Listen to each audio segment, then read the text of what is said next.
매일 듣는 하나님의 달콤한 말씀. 달콤 성경 6번째 이야기. 예수님께서 어부를 부르심. 어느 날 예수님께서 게네사렛 호숫가에 계실 때 사람들이 하나님의 말씀을 들으려고 모여들었습니다. 예수님께서는 어부들이 호숫가에 대놓은 배 2척을 보시고 시몬의 배에 올라타 배를 육지에서 조금 떼어놓으라고 하시고는 배 위에 앉아서 사람들을 가르치셨습니다.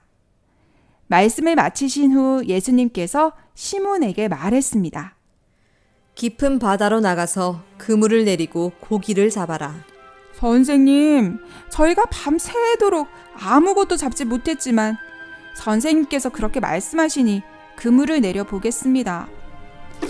어부들이 그 말씀대로 했더니 그물이 찢어질 정도로 많은 고기들이 잡혔습니다.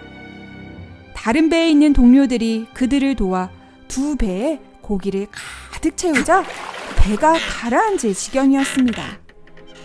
베드로와 그의 동료 세베대의 아들 야고보와 요한은 잡힌 고기를 보고 놀랐습니다. 베드로는 예수님의 무릎 앞에 엎드려 말했습니다. 주님, 제게서 떠나십시오.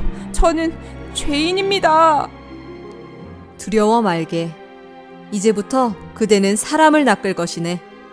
그들은 모든 것을 버려둔 채 예수님을 따라갔습니다.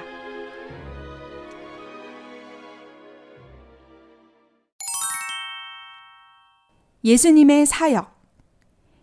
예수님께서는 갈릴리의 가버나움에서 안식일에 사람들을 가르치셨습니다. 사람들은 예수님의 권위 있는 가르침에 놀랐습니다. 그때 회당에 귀신 들린 사람이 있었는데 그가 힘껏 소리쳤습니다. 나사렛 사람 예수님, 우리를 어떻게 하려는 겁니까? 우리를 없애려고 오셨습니까? 나는 당신이 누군지 압니다. 당신은 하나님께서 보내신 거룩한 분입니다. 조용히 하고 그 사람에게서 나가라. 그러자 귀신이 그 사람을 쓰러뜨려 놓고 떠나갔는데 그 사람에게는 상처는 입히지 않았습니다. 사람들은 매우 놀라며 서로 말했습니다. 이게 무슨 일이지? 권위와 능력으로 명령하니 귀신들이 떠나갔어. 그래서 예수님에 관한 소문이 그 주위의 모든 지역에 점점 퍼져나갔습니다.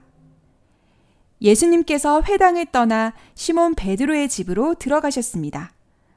그런데 시몬의 장모가 높은 열로 심하게 앓고 있어서 사람들이 예수님께 도움을 청했습니다.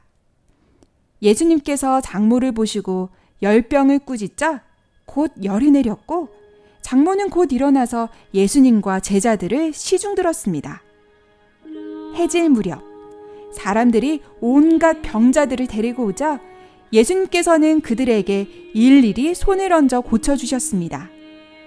그리고 귀신들도 당신은 하나님의 아들입니다 하고 외치며 많은 사람에게서 떠나갔습니다.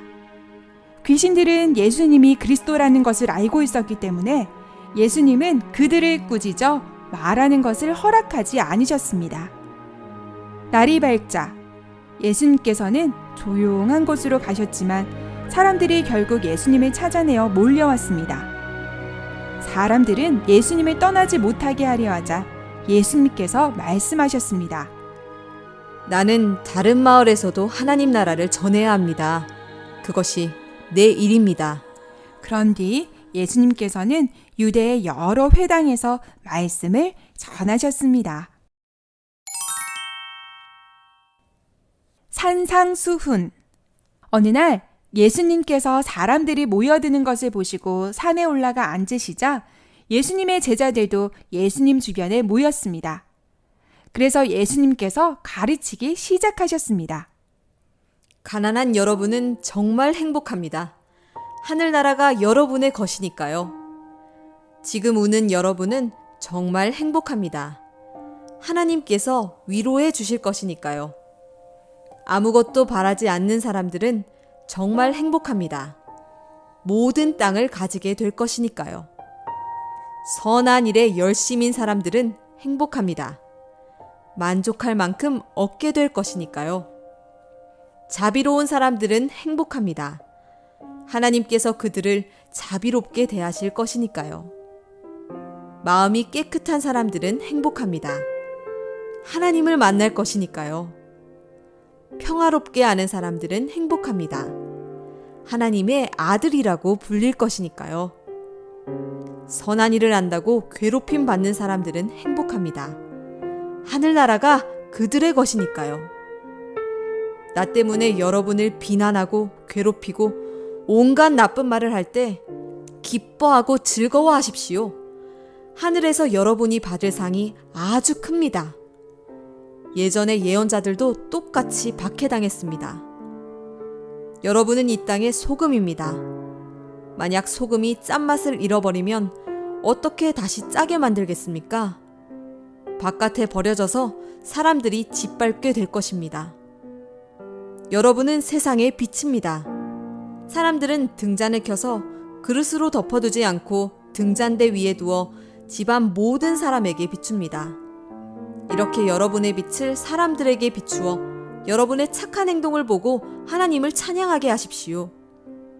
내가 율법이나 예언자들의 말씀을 없애러 왔다고 생각하지 마십시오. 없애러 온 것이 아니라 완성하러 왔습니다. 분명히 말하지만 하늘과 땅이 없어지기 전에는 율법의 마침표나 쉼표 하나도 없어지지 않고 다 이루어질 것입니다. 아주 작은 계명 하나라도 어기고 남에게도 그렇게 가르치는 사람은 하늘나라에서 가장 작은 사람 대접을 받을 것이지만 이 계명을 지키며 가르치는 사람은 하늘나라에서 큰 사람 대접을 받을 것입니다. 분명히 말하지만 율법학자들이나 바리새인보다 더 선해야 하늘나라에 들어갈 수 있습니다. 옛날에는 살인하지 말라, 살인한 사람은 다 재판을 받아야 한다고 했지만 누구든지 형제에게 이유 없이 화내는 사람이나 형제를 욕하는 사람도 법정에 끌려가게 되고 형제에게 이 미련한 놈아 라고 말하는 사람은 지옥불에 떨어질 것입니다. 그러므로 여러분이 하나님께 예물을 드리다가 형제가 여러분을 원망하고 있는 것이 생각나면 예물을 제단 앞에 두고 우선 나가서 그 형제와 화해한 다음 예물을 드리십시오. 만일 여러분을 고소한 사람과 법정으로 가는 도중이라면 빨리 그 사람과 화해하십시오. 그렇지 않으면 재판받고 감옥에 갇히게 될 것입니다. 여러분은 마지막 한 푼까지 다 갚기 전에는 절대 감옥에서 나오지 못할 것입니다. 옛날에는 간통하지 마라고 했습니다. 그러나 음탕한 마음으로 여자를 보는 남자는 이미 마음으로 죄를 지은 것입니다. 오른쪽 눈으로 죄를 지으면 그 눈을 빼내버리십시오. 오른손으로 죄를 지으면 잘라버리십시오. 온 몸이 지옥에 던져지는 것보다 몸의 한 부분을 잃는 것이 더 낫습니다. 또 아내와 이혼하는 사람은 이혼 증서를 주어야 한다는 말이 있지만 외도한 경우를 제외하고 아내와 이혼하는 사람은 아내를 간통한 여자로 만드는 것입니다. 이혼한 여자와 결혼하는 사람 역시 간통을 범하는 것입니다. 그리고 옛날에는 내가 한 맹세를 어기지 말고 주님께 꼭 지켜라고 말했으나 절대 맹세하지 마십시오. 하늘은 하나님의 보좌이니 하늘을 두고 맹세하지 말고 땅은 하나님의 발판이니 땅을 두고도 맹세하지 말고 예루살렘은 위대한 왕의 도시이니 예루살렘을 두고도 맹세하지 마십시오. 여러분의 머리를 두고도 맹세하지 마십시오. 여러분은 머리카락 하나라도 희거나 검게 할 수 없기 때문입니다. 무슨 말을 하든 맞을 때는 맞다 라고 하고 아닐 때는 아니다 라고 하십시오. 그 이상은 악한 것입니다. 또 눈에는 눈으로 이에는 이로라는 말이 있었습니다. 그러나 악에 맞서지 마십시오. 어떤 사람이 여러분의 오른뺨을 치면 다른 쪽 뺨도 대십시오. 어떤 사람이 여러분을 고소하여 속옷을 가지려고 하면 겉옷까지도 주십시오. 누가 1km를 같이 가자고 하면 2km를 같이 가주십시오. 여러분에게 무언가를 요구하는 사람에게 주고 꾸려는 사람을 외면하지 마십시오. 내 이웃을 사랑하고 내 원수를 미워하라고 했으나 원수를 사랑하고 여러분을 괴롭게 하는 사람을 위해 기도하십시오. 그러면 여러분은 하늘에 계신 아버지의 아들이 될 것입니다. 하나님께서는 선한 사람은 물론 악한 사람에게도 햇빛을 비춰주시고 정직한 사람은 물론 정직하지 못한 사람에게도 똑같이 비를 내려주시기 때문입니다. 여러분을 사랑하는 이들만 사랑하면 칭찬받겠습니까? 세리도 그 정도는 합니다. 형제에게만 인사하면 남보다 나을 것이 있습니까? 이방인도 그 정도는 하지 않습니까? 여러분은 하늘에 계신 아버지께서 온전하신 것 같이 온전해져야 합니다.